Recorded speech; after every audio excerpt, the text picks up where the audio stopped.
अस्सलाम वालेकुम, this is Shahid Zakazi and welcome to my YouTube channel. तो जो आज की हमारी वीडियो होने वाली है वो गो टू स्टेटमेंट के बारे में होने वाली है। मैंने जिस तरह पहले वीडियो में बताया था कि आज की जो हमारी वीडियो होगी वो लास्ट वीडियो होगी लूप्स और कंडीशनल स्टेटमेंट से रेलेवेंट। तो हमने अभी तक जो लूप्स पढ़ी हैं या कंडीशनल स्टेट जो हमारे पास इफ एल्स थी या स्विच केस थी उसके अंदर हम लोगों ने ये स्टडी किया है कि आपने जो कंट्रोल जो फ्लो का जो कंट्रोल होता है आपके प्रोग्राम में वो किस तरह मल्टीपल पार्ट्स के ऊपर आप स्विच कर सकते हो। जिस तरह इफ एल्स के पास जो है हम लोग इफ में एक कंडीशन दे देते थे, फिर उसकी अगर कंडीशन फुलफिल नहीं होती तो एल्स इफ के पास चला जाता था कंट्रोल, फिर दोबारा एल्स इफ के पास चला जाता है जब तक कि एक डिफॉल्ट कंडीशन जो एल्स में हम लोग स्पेसिफाई करते थे वो फुलफिल ना हो जाए। स्विच केस में हम लोग क्या होते थे, हमारे पास मल्टीपल केसेस होते थे, तो अगर एक केस का कंडीशन फुलफिल नहीं होती तो सेकंड के पास चला जाता था कंट्रोल, सेकंड की फुलफिल नहीं होती तो थर्ड के पास चला जाता, थर्ड की फुलफिल नहीं होती तो फोर्थ के पास चला जाता, अप टू सो ऑन जब तक कि डिफॉल्ट कंडीशन फुलफिल ना हो जाए। फिर हमने इसमें एक ब्रेक्स का भी कॉन्सेप्ट पढ़ा कि आपका प्रोग्राम कब ब्रेक करेगा ताकि वो नेक्स्ट के पास कंट्रोल चला जाए या फिर वो चीज़ एग्जीक्यूट वो एक पार्ट एग्जीक्यूट हो जाए। तो ये चीज़ें हमने पढ़ी थी। अभी तक कंटिन्यू के बारे में हमने पढ़ा कि कौन सी चीज़ आप स्किप करवाना चाहते हो। तो यहाँ तक अभी तक हम लोग पढ़ चुके हैं। गो टू स्टेटमेंट जो है वो क्या होती है? गो टू स्टेटमेंट आपका कंट्रोल को जो है स्विच करने के लिए यूज होती है। गो टू स्टेटमेंट में हम लोग क्या करते हैं कि जहां पे भी गो टू लग जाता है तो क्या होता है, आपका जो फ्लो ऑफ प्रोग्राम होगा वो स्विच हो जाएगा। जहां पे भी गो टू स्टेटमेंट यूज हो जाएगी, जहां पे भी आप प्रोग्राम को स्विच करवाना चाहेंगे वो प्रोग्राम वहां पे स्विच हो जाएगा, वहां पे जंप कर जाएगा। लेकिन यहाँ पे मसला ये होता है कि मोस्ट ऑफ द प्रोग्रामर्स जो है यही सजेस्ट करते हैं कि आप गो टू स्टेटमेंट्स यूज ना करें, क्योंकि गो टू स्टेटमेंट्स के बगैर भी आपके प्रोग्राम्स एग्जीक्यूट हो जाते हैं। क्योंकि गो टू स्टेटमेंट के जो है मद्दोबादिल जो है हमारे पास मजीद ट्रिक्स हैं। जिस तरह हम लोग ब्रेक यूज कर लेते हैं या फिर हम लोग स्विच केस यूज कर लेते हैं, एफएल्स यूज कर लेते हैं। तो हमारे पास बहुत सारी ट्रिक्स हैं जो हम जिसके थ्रू हम लोग गो टू का अवॉइड कर सकते हैं। गो टू ये करता है कि जब आपके पास मल्टीपल केस आ जाए तो गो टू वहां पे मसला कर जाता है, वहां पे आपके कंपाइलर को वो कंफ्यूज कर देता है, जिसकी वजह से या तो आपके पास इंफिनिटी लूप लग जाती है और प्रोग्राम रिपीट होता जाता है होता जाता है होता जाता है, और या फिर एक्सिक्यूशन में कोई एरर दे देगा या पे आपको कोई ऐसा मैसेज डिस्प्ले करेगा जो आप एक्सपेक्ट नहीं कर रहे होंगे। सो हैविंग सेड दैट, आगे हम लोग जंप करते हैं स्लाइड्स पे। सो जो हमारे पास ये तो मैंने डिस्कस कर लिया है कि गो टू स्टेटमेंट जो है किस तरह वर्क करती है और क्यों अवॉइड करनी चाहिए। आगे भी हम लोग इसको डिस्कस कर लेंगे। अब सिंटेक्स क्या होता है? सिंटेक्स ये होता है कि आप गो टू जहां पे भी आप यूज कर लोगे, गो टू क्या है, गो टू और लेबल। लेबल वो होगा जिस जिस पार्ट के ऊपर आप स्विच कराना चाहते हो उसको हम लोग लेबल कहते हैं। लेबल कहते हैं। उसके बाद जहाँ पे गो टू के दरम्यान में जितनी भी चीजें आ गई उसको स्किप कराओ। लेबल जहाँ पे आ जाएगा, लेबल जहाँ पे आ जाएगा तो उसके नीचे की स्टेटमेंट जो है ना एक्सिक्यूट करवानी होगी। अगर गो टू लग गया तो गो टू लगा जब भी, तो इसका मतलब है कि कंट्रोल शिफ्ट कर दो पूरे के पूरे कंपाइलर का, किधर, इधर शिफ्ट कर दो कंट्रोल को। उसके बाद उसके बाद क्या है, ये हमारे पास वर्किंग ऑफ गो टू है। गो टू की वर्किंग किस तरह होती है? गो टू अगर ऊपर लगे और उसके नीचे लेबल लगा दिए तो गो टू अगर आप करते हो तो आपका जो प्रोग्राम है किधर शिफ्ट कर जाएगा, लेबल के ऊपर शिफ्ट कर जाएगा। अगर ऊपर भी लेबल लगा हो तो गो टू आपके कंट्रोल को स्विच कर सकता है ऊपर की तरफ। लेकिन यहाँ पे भी एक रीजन है जिसकी वजह से हम लोग गो टू नहीं यूज करते, वो मैं अभी अपने एग्जाम्पल में बताऊंगा आपको। सो यहाँ पे एक एग्जांपल गिवन है गो टू की। यहाँ पे क्या हो रहा है कि हेडर फाइल्स डिक्लेयर्ड है और एक मेन फंक्शन डिक्लेयर्ड है। मेन फंक्शन के अंदर जो है कुछ फ्लोट वैल्यूज डिक्लेयर की हुई हैं और यहाँ पे सम की बात होने वाली है या एवरेज की बात होने वाली है, वो हम लोग देख लेंगे। यहाँ पे पहले तो मैक्सिमम इनपुट जितनी भी हम लोग इनपुट्स कराना चाहते हैं वो इनपुट कर देंगे। जितनी भी हम लोग वैल्यूज इनपुट करवाना चाहते हैं, सपोज मैं इनपुट कर देता हूँ 10, 10 इनपुट करता हूँ, इसका मतलब है कि मैं 10 वैल्यूज अपनी एंटर करूंगा। उसके बाद मैं वैल्यूज एंटर करता जाऊंगा। जब मैं ये 10 वैल्यूज एंटर हो जाएंगी तो आखिर में मेरे पास एक उन वैल्यूज की एवरेज निकल आएगी। गो टू यहाँ पे क्या कर रहे हैं, कह रहे हैं कि अगर आपका जो नंबर्स हैं वो जो आपके इनपुट वाले नंबर्स होने वाले हैं वो अगर जो है किससे कम है, अगर वो जीरो से उसकी वैल्यू कम है तो गो टू स्टेटमेंट के पास चले जाओ और गो टू क्या करेगा, जंप के पास आपके कंट्रोल को ले जाएगा। अब यहाँ पे एक चीज नोट करें, ये जो सम वाली जो लाइन है, ये सम वाली लाइन ये इग्नोर हो जाएगी। क्यों? क्योंकि वो गोटू के दरमियान में आ रही है। तो गोटू जो है, जैसे ही गोटू के पास कंट्रोल आएगा, गोटू फौरन कंट्रोल शिफ्ट कर देगा जंप के पास। तो सम वाला सीन ही नहीं होना यहाँ पे, जंप के पास कंट्रोल चला जाएगा और वहां पे डायरेक्ट एवरेज एग्जीक्यूट हो जाएगी। तो आपके पास सम आने के बजाय यहाँ पे सिर्फ एवरेज आ जाएगा। ठीक हो गया।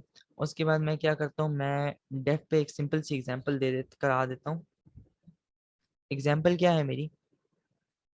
एग्जांपल ये है कि मैं करता हूँ, गो टू यूज करता हूँ, गो टू पी।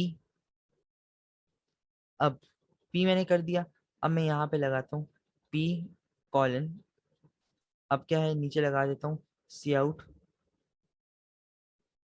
हेलो। ठीक हो गया। अब मैंने यहाँ पे क्या किया, गो टू कर दिया, हेडर फाइल्स में डिक्लेयर हो गए। उसके बाद मेन फंक्शन आ गया। उसके बाद मेरे पास गो टू आ जाते हैं। गो टू क्या है, कंट्रोल को शिफ्ट कर दो बी के पास। बी के पास जैसे ही कंट्रोल जाएगा तो ये वाली स्टेटमेंट एग्जीक्यूट हो जाएगी। इसको जब मैं कंपाइल करता हूँ तो क्या आता है रिजल्ट, वो देख लेते हैं। सो यहाँ पे अब हेलो एक्सिक्यूट हो गया है। हेलो एक्सिक्यूट हो गया क्यों? क्योंकि कंट्रोल जो है पी के पास शिफ्ट हो गया। अब ये तो बड़ी कॉमन सी बात थी कि भाई सी आउट तो अगर वैसे भी अकेला भी लिखा होता तो सी आउट तो एक्सिक्यूट हो जाता। तो यहाँ पे गो टू का क्या काम है? गो टू का ये काम है, इसको मैं वैसे ऐसे भी लिख सकता हूँ इस तरह। इसको अगर मैं कट करता हूँ यहाँ से और गोटू के पीछे लगा लेता हूँ, अब यहाँ पे मैं एरर बताने वाला हूँ कि गोटू स्टेटमेंट हमें क्यों नहीं यूज करनी चाहिए। तो इसको जब मैं रन करूंगा तो क्या होगा, ये रन हो जाए तो उसके बाद मैं आपको बताता हूँ कि क्या होने वाला है यहाँ पे।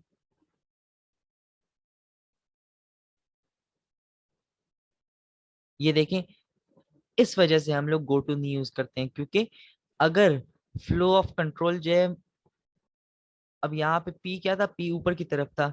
तो अब मैंने जब गो टू किया पी के ऊपर, अब कंपाइलर कंफ्यूज हो गया कि भाई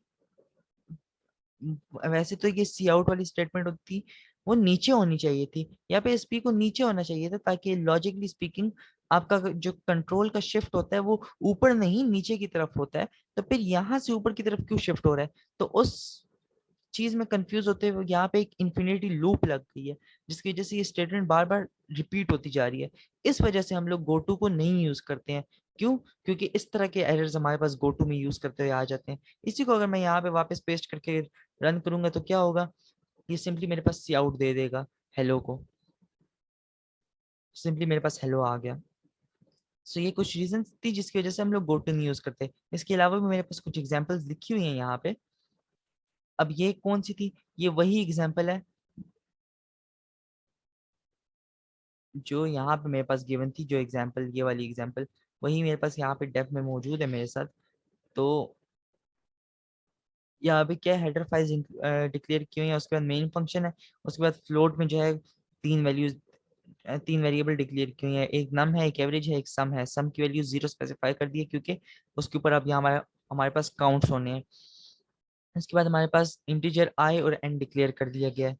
उसके बाद सी आउट है मैक्सिमम नंबर ऑफ इनपुट, जितने हम लोग नंबर इनपुट करवाना चाहते हैं। तो उसके बाद मैं एक वैल्यू दे दूंगा। अब यहाँ पे लूप लूप रन होगी। लूप किस लिए रन हो रही है? लूप हमारे पास एवरेज फाइंड आउट करने के लिए रन होगी। उसके बाद यहाँ पे क्या है, गो टू जंप आ गया। जंप आ गया इसका मतलब है कि फ्लो को आपने शिफ्ट कर देना है कहाँ पे, जंप के ऊपर। अगर नम जो है, जो मैं वैल्यू एंटर करूंगा, अगर वो 0 से कम है तो फ्लो को शिफ्ट कर दो कहाँ पे, फ्लो को शिफ्ट कर दो जंप के पास। जंप के पास शिफ्ट कर दो तो उसके बाद क्या होगा, मेरे पास एवरेज एग्जीक्यूट हो जाएगा। इसको भी मैं रन करके अगर देख लेता हूँ, इस पूरे कोड को मैं कॉपी करता हूँ, यहाँ पे गो टू में पेस्ट कर देता हूँ। इसको मैं अगर रन करता हूँ तो क्या रिजल्ट आता है मेरे पास, मैक्सिमम नंबर ऑफ इनपुट मांग रहे। मैं अगर सपोज दे देता हूँ इसको 4, अभी मुझसे 4 वैल्यूज लेगा। मैं देता हूँ इसको 12, 21, 31, 41। तो इन चार नंबर्स की एवरेज क्या निकली, 26.25 निकली। तो यहाँ पे गो टू स्टेटमेंट जब मैंने यूज किया तो कंट्रोल कहाँ पे चला गया, कंट्रोल मेरे पास चला गया जंप के पास। अब वैसे तो जो है ये सारी चीजें लिखी जानी किधर चाहिए थी, ये चीजें ये सारी चीजें लिखी जानी थी इफ के अंदर। लेकिन जब मैंने गो टू यूज कर लिया तो गो टू यूज करने से क्या हुआ कि सिंपली जो जंप क्या करेगा, इस फ्लो को इस तरफ जंप के ऊपर ले आएगा। तो यही चीजें अब ये कंपाइलर एज्यूम करेगा कि ये चीजें जो है इफ के अंदर ही लिखी गई हुई हैं। तो मेरे पास इफ की जो कंडीशंस होंगी, कंडीशंस, इफ की जो कंडीशन लगी है उसके अंदर जो स्टेटमेंट्स होनी चाहिए थी, ये वाली स्टेटमेंट्स इसके अंदर होनी चाहिए थी। कंपाइलर यही एज्यूम करेगा कि ये स्टेटमेंट्स इसके अंदर मौजूद है और वो इसको एक्सिक्यूट करा देगा। अब मैं इसको क्या करता हूँ, मैं गो टू खत्म कर देता हूँ यहाँ से। गो टू मैं यहाँ से खत्म कर देता हूँ, यहाँ से मैं जंप की भी तो कोई वैल्यू रह ही नहीं गई, तो वो भी मैं खत्म कर देता हूँ। अब यहाँ पे जो एवरेज वगैरह सारा काम था वो मैं इफ के अंदर लिख लेता हूँ। तो अब क्या होगा, उसके लिए ये भी जरूरी है कि ये भी मैं पीछे लिखूं। इसके बाद मैं जब इसको कंपाइल करके रन करूंगा तो अब यहाँ पे मैक्सिमम इनपुट क्या देता है, तो मैं करता हूँ 21 थर्ड। अच्छा ये ज्यादा हो गया इनपुट्स, मैं इसको दोबारा रन करता हूँ। इसको मैं 4 इनपुट्स दे देता हूँ, 21 31 31 12। अब मेरे पास एक्सिक्यूट नहीं हुआ, एक्सिक्यूट क्यों नहीं हुआ। अब यहाँ से मैंने गो टू स्टेटमेंट खत्म कर दी, तब भी मेरे पास ये प्रोग्राम रन हो रहा था, लेकिन फ्लो जो है मेरा खराब हो गया। तो जब गो टू स्टेटमेंट आ जाती है तो जंप क्या करता है, गो टू जंप है तो इसका मतलब है कि फ्लो का कंट्रोल जो है शिफ्ट कर दो जंप के ऊपर और उसकी स्टेटमेंट्स को एक्सिक्यूट करवा दो। उसके अलावा अब यहाँ पे एक और एग्जांपल मेरे पास है यहाँ पे। अब यहाँ पे इसको मैं पेस्ट कर देता हूँ अपने इस कोड में। इसमें अगर आप देखें तो इसमें क्या हो रहा है, इसमें हेडर फाइल्स डिक्लेयर्ड है, उसके बाद एक मेन फंक्शन डिक्लेयर्ड है। उसके बाद क्या है,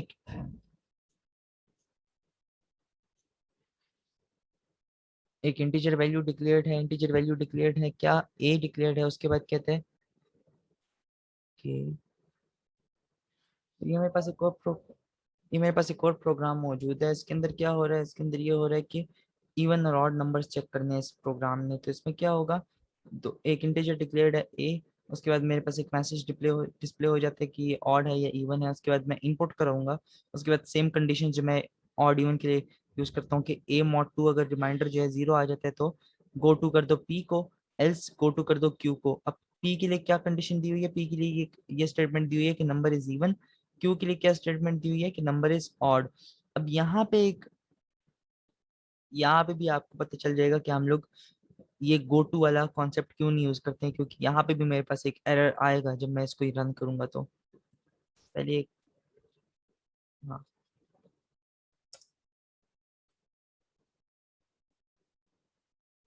इसको मैं कंपाइल कर लूँ। उसके बाद मेरे पास कहता है कि नंबर एंटर करो। अगर मैं 5 एंटर कर देता हूँ तो नंबर इज ऑड प्रिंट हो गया।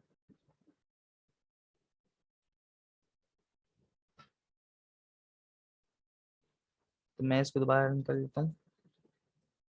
तो मैंने जब 5 इनपुट किया तो नंबर इज ऑड प्रिंट हो गया, ठीक है, क्योंकि कंट्रोल चला गया क्यू के पास। अब मैं अगर इसमें रन इनपुट करता हूँ एक इवन नंबर को तो यहाँ पे एक एरर आएगा। यहाँ पे नंबर इज इवन भी प्रिंट हो गया, नंबर इज ऑड भी प्रिंट हो गया। ये क्यों प्रिंट हुआ, एक एरर आ गया, लॉजिकल एरर आ गया। अब ये एरर क्यों आया, क्योंकि कंपाइलर कंफ्यूज हो गया कि भाई यहाँ पे तो एक क्यू के लिए भी एक आउटपुट मौजूद है, तो इसके साथ मैं क्या करूं। अब कंपाइलर इस वजह से कंफ्यूज हो जाता है, जिसकी वजह से ये दोनों चीजें एग्जीक्यूट हो जाती हैं। इस वजह से हम लोग अवॉइड करते हैं गो टू स्टेटमेंट को यूज करना।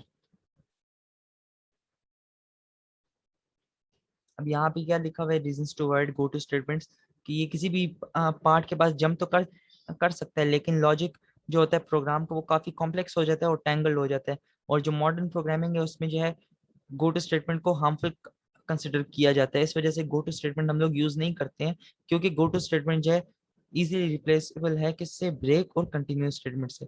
सो आज की यही वीडियो थी जिसमें हमारा गोटू का कॉन्सेप्ट क्लियर हो जाएगा। होपफुली आप लोगों का गोटू का कॉन्सेप्ट क्लियर हो जाए, लेकिन मैं यही सजेस्ट करूंगा कि आप लोग गोटू यूज ना किया करें, गोटू के बजाय ब्रेक या कंटिन्यू यूज कर लिया करें। it is much better practice. So this is Shahid Zakazi signing off. अल्लाह हाफिज़। और हाँ, अगर आपने मेरा चैनल सब्सक्राइब नहीं किया तो चैनल सब्सक्राइब कर लें ताकि आने वाली वीडियो से आप बाखबर रहें।